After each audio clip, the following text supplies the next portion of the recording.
নম্বরের পরে কি আছে, গ নম্বরে কি বলছে, জনাব মামুনের জাবেদা বইতে উপযুক্ত 7 থেকে 25 তারিখের লেনদেনগুলো লিপিবদ্ধ হবে। অর্থাৎ 7 থেকে 25 আমার এখানে যেগুলো লেনদেন আছে সবগুলো লেনদেন আমার নিতে হবে না। অর্থাৎ 7 তারিখ থেকে যে 25 তারিখে 4টা লেনদেন আছে, 4টা লেনদেনের উপর কি বলছে, আমার জাবেদা লিপিবদ্ধ করতে বলছে। তাহলে এটার জন্য আমরা একটা ছক নেব। আমরা জানি জাবেদার ছক থাকে কয়টা, 5টা। অর্থাৎ প্রথমে তারিখ, বিবরণ, ক্ষতি পৃষ্ঠা, ডেবিট টাকা এবং ক্রেডিট টাকা। তো এই প্রতিষ্ঠানের মালিক কি, জনাব মামুন। তাহলে এখানে লিখবো জনাব মামুন। আমরা কি করতেছি, জাবেদা করতেছি, এই জন্য আমরা লিখবো জাবেদা দাখিলা। প্রথমে আমরা কি করব, তারিখ দেব, কত সালে, 2015 সালের কোন মাস, মার্চ মাস। কয় তারিখের লেনদেন আমরা পোস্টিং করব, 7 তারিখে। যেহেতু এখানে উল্লেখ করে দিচ্ছে 7 থেকে 25 তারিখের লেনদেনগুলো, তো প্রথমে 7 তারিখ নেব। অনাদায়, তো 7 তারিখে কি আছে, অনাদায়ী পাওনা ধার্য করা হলো 2000 টাকা। তো অনাদায়ী পাওনা ধার্য করা হলো মানে কি, অনাদায়ী পাওনাটা কি সেটা আমরা একটু বুঝে নিই। অর্থাৎ তুমি যখন একটা ব্যবসা প্রতিষ্ঠান করতেছো, ব্যবসা প্রতিষ্ঠানে তুমি যখন বাকিতে বিক্রয় করবে, অর্থাৎ পণ্যদ্রব্য যখন তুমি বাকিতে বিক্রয় করবে, ধরো তুমি 15 জনের কাছে বাকিতে পণ্য বিক্রয় করলে, এই 15 জনের মধ্যে কোনো এক কারণে হয়তো একজন বা দুইজনে তোমার যে বাকি টাকা সেটা পরিশোধ করলো না, বা পরিশোধ করার সম্ভাবনা খুবই কম। এই যে পরিশোধ করার সম্ভাবনা যে খুবই কম, এটাকে হিসাব বিজ্ঞানের ভাষায় আমরা অনাদায়ী পাওনা হিসাবে দেখিয়ে থাকি। অর্থাৎ দেখো, তুমি 15 জনকে 15,000 টাকার পণ্য ধারে বিক্রি করছো। এই 15,000 টাকার মধ্যে ধারে বিক্রয় যে করছো, এখান থেকে তুমি 2,000 টাকা পাবে না। অর্থাৎ দুইজন দেনাদার ধরো তোমাকে 2,000 টাকা দিল না বা পাওয়ার সম্ভাবনা নেই। এই যে 2,000 টাকা তুমি যে পেলে না, এটা তোমাদের জন্য কি, ব্যবসায়িক লস। আর এই ব্যবসায়িক লসটা আমরা হিসাব বিজ্ঞানের ভাষায় অনাদায়ী পাওনা হিসাবে দেখাই। তাহলে যেহেতু অনাদায়ী পাওনা আমাদের ব্যবসার জন্য লস, এই জন্য অনাদায়ী পাওনাটা কি করি, ডেবিট করি। অনাদায়ী পাওনা হিসাব কি, ডেবিট।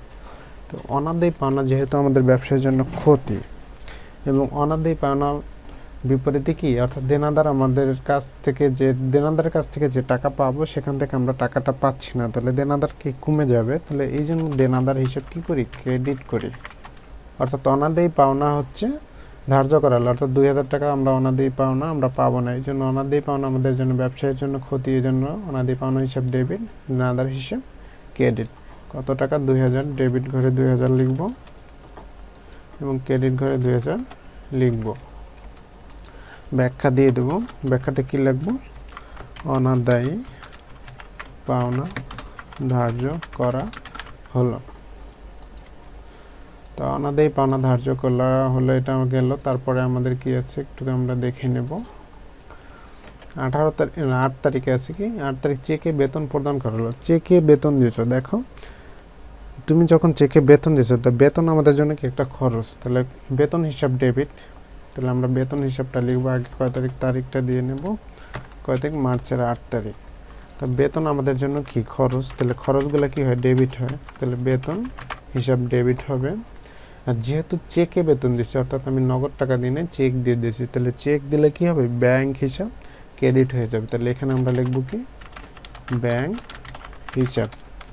ব্যাখ্যা কি দেব, চেকে বেতন প্রদান করা হলো।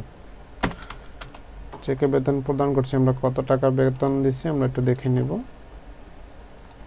12,000 টাকা। তাহলে ডেবিট পাশে 12,000 টাকা বসবে, ক্রেডিট পাশেও কি হবে, 12,000 টাকা বসবে। তাহলে 8 তারিখের লেনদেন আমাদের পোস্টিং করা শেষ। এরপর কি আছে দেখো, 18 তারিখে বিজ্ঞাপনের জন্য বিনামূল্যে পণ্য বিতরণ করা হলো 6,000 টাকা। তাহলে বিজ্ঞাপনের জন্য বিনামূল্যে পণ্য বিতরণ, একটু লক্ষ্য রাখো। বিজ্ঞাপন দিছি, বিজ্ঞাপন আমাদের জন্য কি খরচ, তাহলে বিজ্ঞাপন হিসাব কি হবে, ডেবিট হবে। তো আমরা বিজ্ঞাপন হিসাবটাকে ডেবিট লিখে নিই। কয় তারিখ, 18 তারিখ। বিজ্ঞাপন হিসাব, দেখো বিজ্ঞাপন তো আমাদের খরচ, আমরা ডেবিট পাইলাম। তাহলে এখানে ক্রেডিটে আমরা কি লিখবো, দেখো বিজ্ঞাপনের জন্য বিনামূল্যে পণ্য বিতরণ, অর্থাৎ আমরা নগদ টাকা দিনে আমরা কি করছি, পণ্য দিচ্ছি। অর্থাৎ তাহলে পণ্য যখন দিছি তাহলে ক্রয় হিসাব কি করব, ক্রেডিট। অর্থাৎ আমাদের আগে যে পণ্য বা ক্রয় যে আমাদের মজুদ মাল ছিল সেখান থেকে ৬০০০ টাকার পণ্য আমরা বিতরণ করে দিয়েছি। তাহলে আমাদের গোডাউনে কি ৬০০০ টাকার পণ্য কি এখন আছে? নাই। ধরো তোমার গোডাউনে ২০,০০০ টাকার পণ্য আছে, এই ২০,০০০ টাকার পণ্য থেকে তুমি কি করছো, ৬০০০ টাকার তুমি বিনামূল্যে ভোক্তাদের বা যে কোনো কারণে তুমি বিতরণ করছো, অর্থাৎ বিজ্ঞাপনের উদ্দেশ্যে। তাহলে গোডাউন থেকে কি ৬০০০ টাকার পণ্য কমে গেছে, এই জন্য আমরা কি করব, ক্রয় হিসাবকে ক্রেডিট করে দেব। ক্রয় হিসাব, কত টাকার পণ্য আমরা বিজ্ঞাপন দিছি, ৬০০০ টাকা। ডেবিট ঘরে ৬০০০ এবং ক্রেডিট ঘরেও কি হবে, ৬০০০ টাকা। তারপরে ব্যাখ্যা দিয়ে দেবো। ব্যাখ্যা কি লিখব, বিনামূল্যে পণ্য বিতরণ করা হলো। তো বিনামূল্যে পণ্য বিতরণ করলাম আমরা।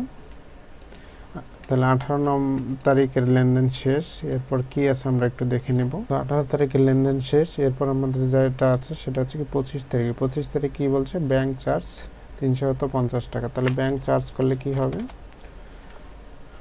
তারিখটা দিয়ে 25, ব্যাংক চার্জ হিসাব ডেবিট, আর কি হবে, ব্যাংক হিসাব ক্রেডিট। অর্থাৎ আমরা ব্যাখ্যা কি লিখব, ব্যাংক চার্জ কর্তন হিসাবভুক্ত করা হলো। তো দেখো ব্যাংক চার্জ হিসাব, তো ব্যাংক চার্জ হিসাব, ব্যাংক চার্জ মানে কি আমাদের একটা খরচ, তাহলে খরচটা কি হয়, ডেবিট হয়, এই জন্য আমরা ব্যাংক চার্জ হিসাব লিখছি ডেবিট, এবং ব্যাংক হিসাব ক্রেডিট। অর্থাৎ ব্যাংকে তোমার ধরো ২০,০০০ টাকা আছে, ২০,০০০ টাকা থেকে ব্যাংক ৩৫০ টাকা চার্জ করলো, অর্থাৎ কেটে নিল। তো কেটে নেওয়ার পরে কি তোমার ব্যাংক অ্যাকাউন্টে কি ২০,০০০ টাকা আছে, ২০,০০০ টাকা নেই, ৩৫০ টাকা কম আছে, এই জন্য কি হচ্ছে, ব্যাংক হিসাবকে আবার ক্রেডিট করেছি। তাহলে আমরা ডেবিট ঘরের ব্যাংক চার্জ হিসাবে লিখব ৩৫০ টাকা এবং ব্যাংক হিসাব ক্রেডিট ৩৫০ টাকা। যেহেতু আমাদের গ নম্বর প্রশ্নে বলে দিয়েছে ৭ থেকে ২৫ তারিখের লেনদেনগুলো জাবেদায় লিপিবদ্ধ করো, তো আমরা ৭ থেকে ২৫ তারিখের লেনদেনগুলো জাবেদায় লিপিবদ্ধ করলাম। তো এখন আমাদের যেটা কাজ সেটা হচ্ছে জাবেদার যোগফলটা করা।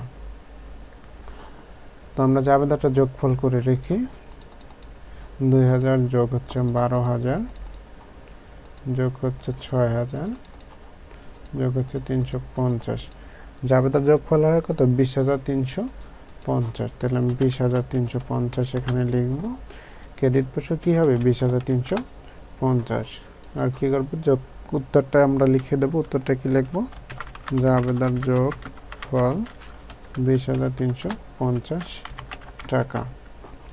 তাহলে গ নম্বর অপশনে বলছিল জাবেদা প্রস্তুত করতে, আমরা জাবেদা প্রস্তুত করলাম। তো আমাদের গ নম্বর অপশন শেষ। তোমরা যেটা করবে বাসায় বসে অঙ্কটা অবশ্যই প্র্যাকটিস করবে।